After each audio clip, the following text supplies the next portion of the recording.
Fame, glamour, perfection. What if you could find it all at the tip of a needle?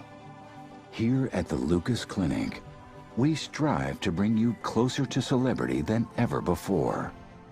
With samples drawn directly from the source, you can be connected in ways you never imagined. I ask you, what is your first great film memory as a spectator? I believe it was 17 or 8, I think 18, no, 17, 18, I cannot remember. I was in high school and took this really small class with the theater teacher, and so he showed us films like The Seventh Seal, things like this, but The Seventh Seal was, I had never seen anything like that at the time. I had never seen Birdman before. I was a very big Kubrick fan at the time, but that film was really, quite, affected me quite a bit. The shots, you know, from so, you know what I mean? I'd never seen, everybody looks like gods, you know, in the film. I'd never seen that until then what is it, Citizen Kane, you know, similar, you know. What did you think when you saw yourself for the first time on screen? I thought I failed, that I did the worst job, that I should stop, that it was, I made the film worse. And that was No Country for Old Men, was my first job, first time I saw myself on screen. And I was so upset. I thought the movie was wonderful. I thought the Coen brothers screwed up by casting me in the film, you know. I thought I'd fucked up royally. And I couldn't believe they allowed the performance in the film. That's what I couldn't believe, you know. Are you friends with actors of your generation? Yes. You know, when you work with someone,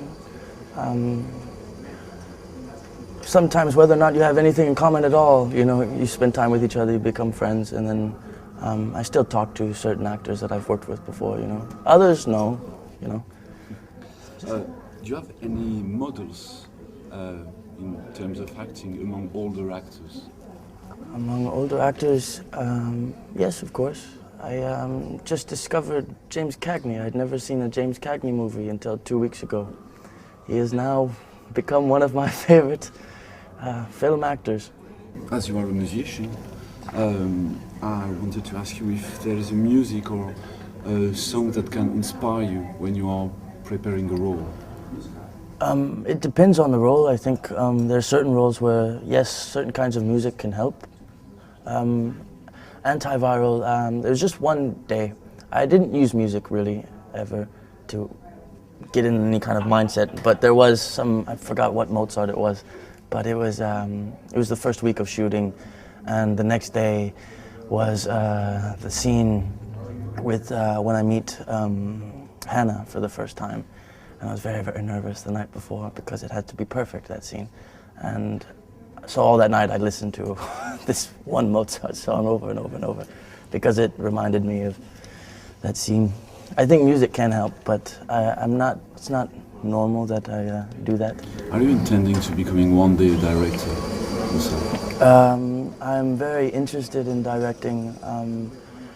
I was more interested in directing than I was acting when I was, you know, younger. As a 17-year-old, that is what I wanted to do because I thought it was possibly novel, music, film were the best ways to tell a story, and that was the year that I saw so much Kubrick, and I just was enamored by him and thought that I could also do.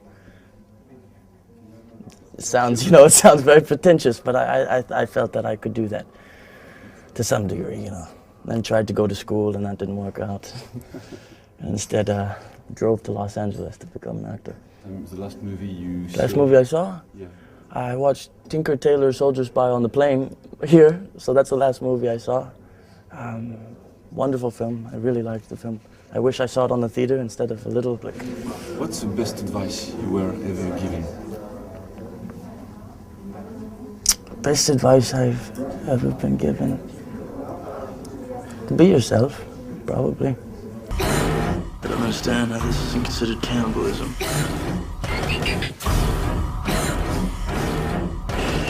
You've become involved in something sinister.